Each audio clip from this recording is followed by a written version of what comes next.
Welcome to D6.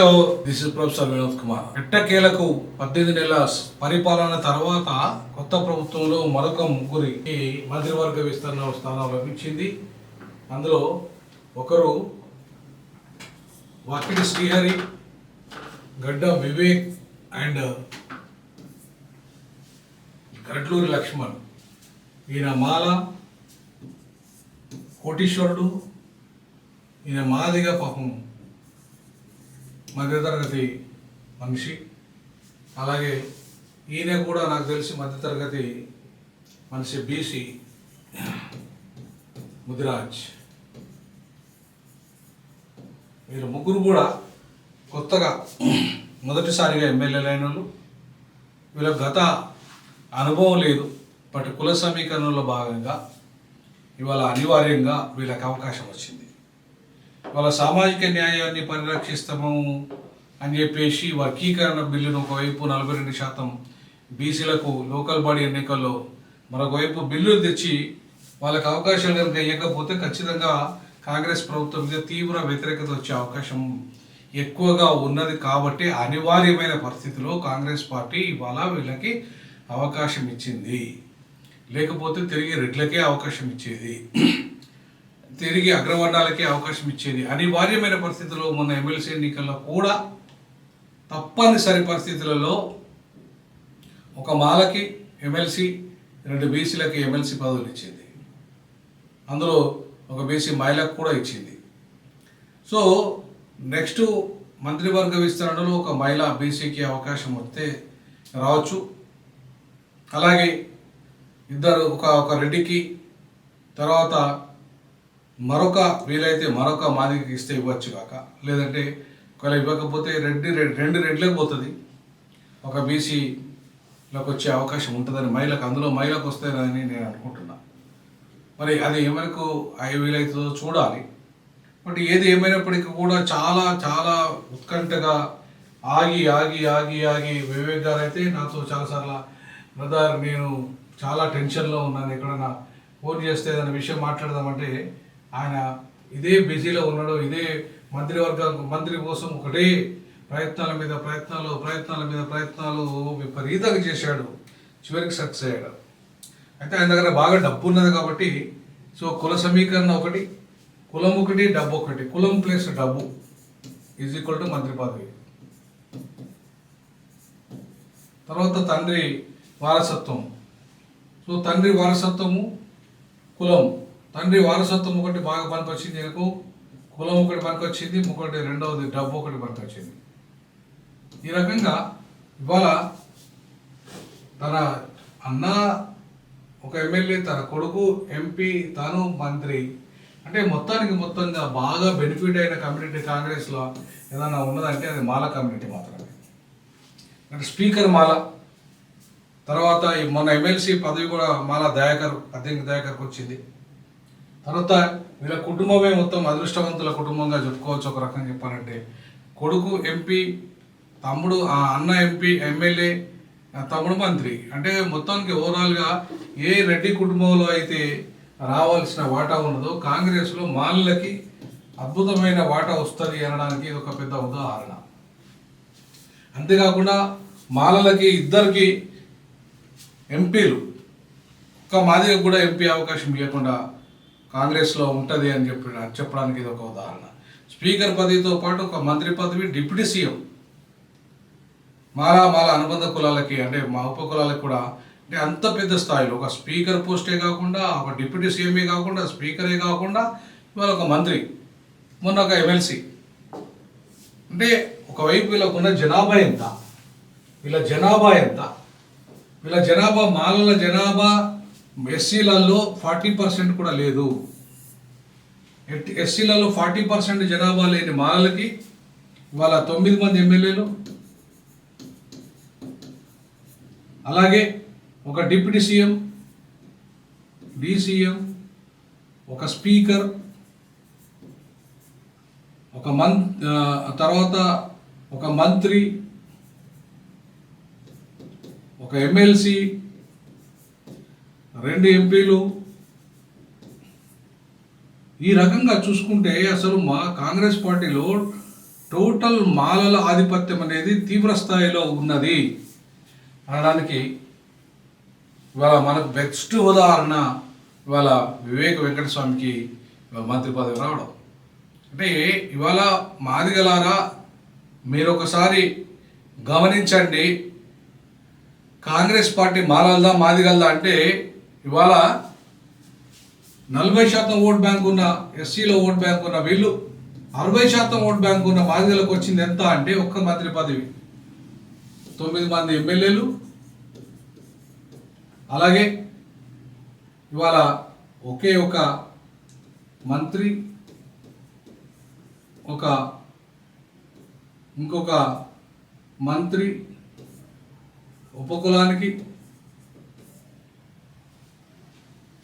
అలాగే ఇవాళ ఎంపీలు ఎంపీ నిల్,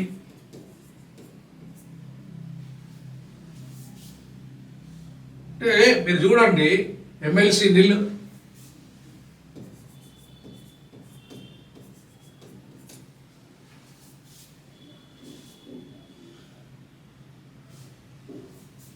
ఇక్కడ ఎమ్మెల్సీ ఒకటి.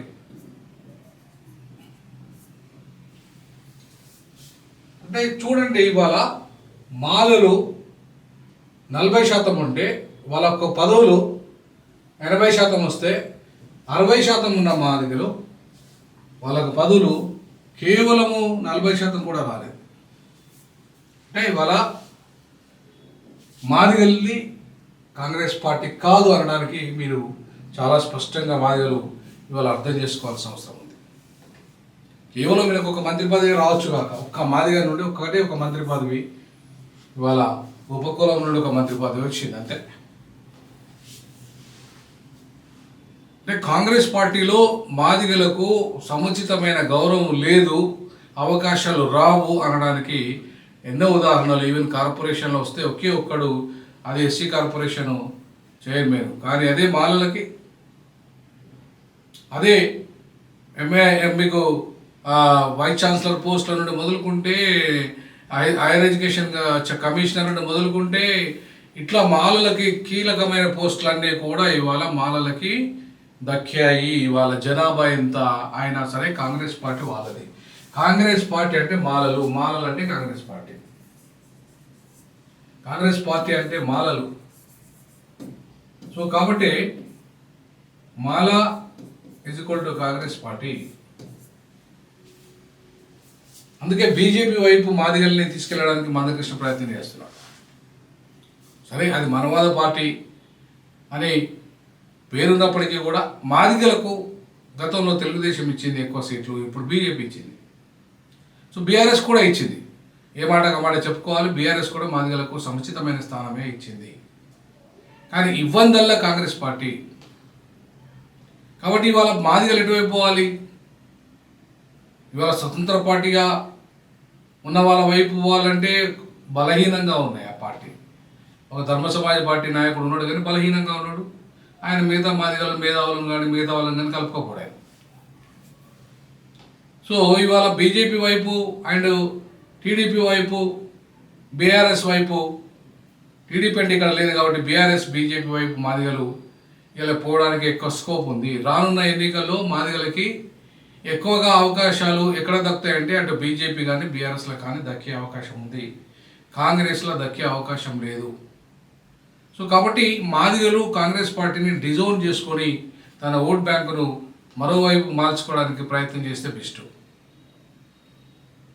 ఎందుకంటే మీరు ఎంత కొట్లాడినా ఏం చేసినా అది మాలలు, కాంగ్రెస్ పార్టీ మాలలకు అనుకూలమైన పార్టీ కాబట్టి ఎప్పుడు మీరు 1952 నుండి చూడండి, లెక్కలు వేసుకొని చూడండి, ఇప్పటిదాకా కూడా కాంగ్రెస్ పార్టీ అంటే మాలలకు అనుకూలమైన పార్టీ అనేది చాలా స్పష్టమైన ముద్రతో అక్కడ మనకు కనబడుతుంది. సో కాబట్టి ఇవాళ కాంగ్రెస్ పార్టీ సామాజిక న్యాయానికి అడుగులు వేసింది అయినా సరే ఇంకా చేయాల్సినంత సామాజిక న్యాయం చేయలేదు. బీసీలకు ఇంకా మొండి చేయ ఉన్నది, ఇంకా ఎస్టీలకు కూడా మొండి చేయ ఉన్నది. సరే, సీతక్క ఆ తెలుగుదేశం నుండి వచ్చింది కాబట్టి ఆదివాసీ బిడ్డకు మంత్రి పదవి దక్కింది. లేకపోతే తెలుగుదేశం నుండి కనుక ఆమె రాకపోతే ఈయన కూడా తెలుగుదేశం నుండి వచ్చినాడే కాబట్టి. సో కాబట్టి ఇవాళ ఆ పదవి సీతకు దక్కింది. ఇవాళ లంబాడీస్కి ఓ పదవి వచ్చింది, అది డిప్యూటీ స్పీకర్ పదవి. అంటే రేపు 2 రెడ్లకే ఇచ్చే అవకాశం ఉంది కాబట్టి ఆ డిప్యూటీ స్పీకర్ పదవి లంబాడీస్కి ఇచ్చారు. మైనార్టీకి అందులో ఒకటి వస్తుంది, రేపు 3 మైనార్టీకి ఒకటి పోతే ఇంకా 2 రెడ్లకు వచ్చే అవకాశం ఉంది. బీసీ కూడా వచ్చే అవకాశం లేనట్టే కనపడుతుంది, ఎందుకంటే ఈసారి బీసీకి ఇచ్చారు కాబట్టి. సో 2 రెడ్లకే రేపు వచ్చి ఒక మైనార్టీ పోతే మొత్తం 3 ఫిలప్ అయిపోతాయి. కాబట్టి ఇవాళ కాంగ్రెస్ పార్టీ అంటే రెడ్ల పార్టీ అనే దాన్ని స్పష్టంగా మనం అర్థం చేసుకోవాలి. కాంగ్రెస్ పార్టీ ఎస్సీల విషయానికి వస్తే మాలాల పార్టీ అనేది అర్థమవుతుంది. కాబట్టి భవిష్యత్తులో కూడా ఇవాళ మాదిగలు మెజారిటీ తెలంగాణలో ఉన్న మాదిగలు నిర్ణయించుకోవాల్సింది మీరు ఎటువైపు, కాంగ్రెస్ వైపా లేదా ఇతర పార్టీల వైపా తేల్చుకోవాల్సింది మాదిగలు. ఎందుకంటే మాదిగలకి పెద్దగా గౌరవం దక్కినట్టుగా లేదు. 2 మంత్రి పదవులు వస్తాయి, కరెక్ట్గా కొంత గౌరవం దక్కేది, కానీ అందులో రాలేదు. ఇప్పటికీ మాలలో తక్కువ జనాభా వాళ్ళకు ఎక్కువ అవకాశాలు ఇస్తున్నారు, ఎక్కువ మంత్రి పదవులు ఇస్తున్నారు, వాళ్ళకు ఎక్కువ అవకాశాలు కాంగ్రెస్ పార్టీ ఇస్తున్నది. మాదిగలు మెజారిటీ అయినా వాళ్ళని చిన్న చూపే చూస్తున్నది. సరే ఏదో మొత్తంగా ఇవాళ ఒక అడ్లూరి లక్ష్మణ్ కుమార్ గారికి అయితే ఒక అవకాశం అయితే దక్కింది మాదిగల తరఫున. అక్కడికైనా తృప్తి పడాలనేది ఇవాళ మాదిగలు గమనించాల్సిన అవసరం ఉంది. సో కాబట్టి మాదిగలారా మేల్కోండి, మీరు ఎటువైపు మాదిగలారా మీరు ఇంకనైనా మేల్కోండి. అడ్లూరి లక్ష్మణ్ కుమార్కి ఒకటి వచ్చినంత మాత్రాన తృప్తి పడదామా, లేదంటే మాదిగలు ఒక ఆల్టర్నేటివ్ రాజకీయాల వైపు పోవాలా? సో మాదిగలు నిర్ణయించుకోవాల్సింది మాదిగలే ముఖ్యంగా. సో సామాజిక న్యాయానికి అనివార్యంగా పెద్దపీట వేసిన ఈ విస్తరణలో 12 మంది, ఇప్పుడు మీరు చూసుకుంటే 12 మంది మంత్రివర్గంలో గతంలో ఉంటే దాంట్లో 12 మందిలో సీఎం రెడ్డి, తర్వాత కోమటిరెడ్డి ఆయన ఒక రెడ్డి, ఉత్తమ్ కుమార్ రెడ్డి ఆయన ఒక రెడ్డి, తర్వాత మళ్ళీ ఇంకా దుద్దుల శ్రీధర్ బాబు బ్రాహ్మణ, కమ్మాయన ఆయన మంత్రి, తర్వాత ఇట్లా మొత్తంగా ఒక బీసీలు 2 గతంలో మంత్రివర్గంలో, ఒక ఉపకులం మాల నుండి ఒకరు, మాదిగ ఉపకులం నుండి ఒకరు, ఎస్టీలలో ఇవాళ ఒక కోయ నుండి ఒకరు, అట్లా ఆ 3 ఉన్నారు, ప్లస్ 2 5 పోగా 12 మందిలో 7 అగ్రవర్ణాలు, అగ్రభాగం రెడ్లది ఆ 7 సో ఇప్పుడు విస్తరణలో అనివార్యంగా ఇవాళ 2, ఒకటి మాల ఒకటి మాదిగకి ఇవ్వాల్సి వచ్చింది, ఇంకొకటి ఒక బీసీకి ఇవ్వాల్సి వచ్చింది అనివార్యంగా కుల సమీకరణలో భాగంగా. సో ఓవరాల్గా కాంగ్రెస్ పార్టీ ఇవాళ పూర్తిగా అగ్రవర్ణాల రెడ్ల పార్టీ అనేది మనకు అర్థమైపోయింది. ముఖ్యంగా దాంట్లో మాదిగలకైతే సముచితమైన గౌరవం దక్కలేదనేది వాస్తవము. ఇవాళ కనీసం చివరికి గుడ్డిలో మెల్లలాగా అడ్లూరి లక్ష్మణ్ కుమార్కు ఒక మంత్రి రావడం అనే దాన్ని కూడా మనం ఇవాళ స్వాగతించాల్సిన అవసరం ఉందనేది మనకు అర్థమవుతున్న విషయం. సో మీరు కూడా మీ కామెంట్ రూపంలో తెలియజేయండి, నిజంగా కాంగ్రెస్ పార్టీ సామాజిక న్యాయాన్ని పాటించిందా లేదా, పాటిస్తే మరి ఇవాళ 85 to 90% ఉన్న వాళ్ళకి కేవలము మంత్రివర్గంలో ఈ 3 ప్లస్ గతంలో ఉన్న 3 కలిపితే 6, మరి 15లో 6 మాత్రమే ఉంటే మిగతా 9 అగ్రవర్ణాలకే ఉంటే మరి సామాజిక న్యాయం ఉన్నట్ట, దక్కినట్ట. మీ కామెంట్ రూపంలో తెలియజేయండి. జై భీమ్, జై పులే, జై పెరియార్.